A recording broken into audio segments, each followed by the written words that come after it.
Assalamualaikum Ustaz. Waalaikumsalam warahmatullahi wabarakatuh.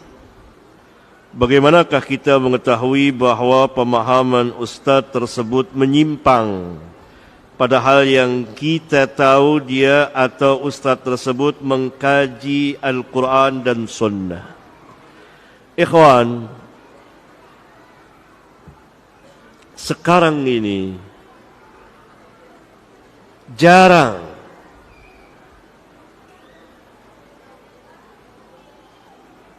atau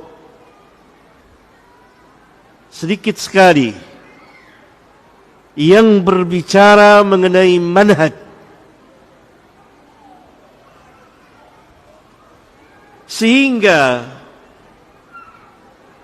umumnya kaum muslimin tidak mengetahui manhaj yang hak, walaupun secara garis besar. Berbeda dengan kawan-kawan yang ngaji dahulu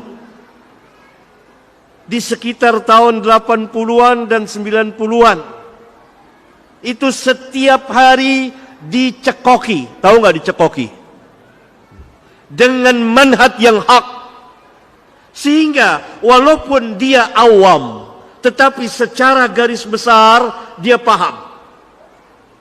Maka ketika dia duduk di majelis, lalu tampil ustaz, bawakan Al-Quran dan Sunnah, hadis, kemudian mulai membahas, mengkaji, maka kontan dia tahu secara garis besar, ini ada yang gak beres sama ustaz ini. Kemudian dia tanya kepada ahli ilmu. Kalau sekarang tidak, itu saya tidak tahu, karena kurang dicekokin manhaj, kurang belajar manhajiyah, manhajul Rasul, manhajul sahabat. Saya tanya kepada antum, apa ada orang yang mengaji tidak bawakan ayat Al-Quran dan Sunnah? Semuanya bawakan ayat Al-Quran dan Sunnah. Apa ada orang yang mengatakan, saya mau ngajar tidak pakai Quran dan Sunnah? Nggak boleh pakai Quran Sunnah. Nggak ada. Semuanya mengaku Quran Sunnah. Hatta Syiah Rafidah bertakiyah, berbohong, pakai Quran dan hadis Bukhari lagi.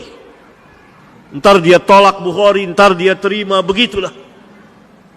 Gak ada yang mengatakan saya tidak pakai Quran, semuanya pakai Quran dan hadis, tapi pemahaman yang sesat.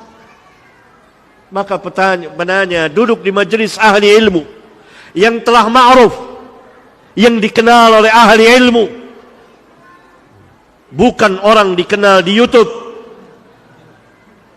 Sekarang ini zaman orang melihat orang-orang awam kalau sudah populer retorika di YouTube, itu dipanggil, ini enak ceramahnya, gitu.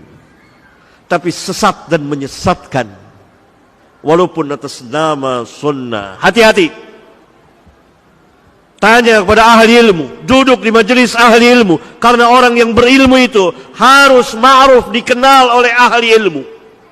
Kalau tidak dikenal, maka dianggap dia, kata ulama, bukan kata saya, dianggap tidak ada, keberadaannya tidak ada. Sama dengan ilmu dunia, seseorang itu dikenal sebagai memiliki satu keahlian oleh orang yang ahli itu juga, bahkan lebih ahli darinya. Begitu. Maka kita harus lebih banyak belajar manhaj di majelis ahli ilmu.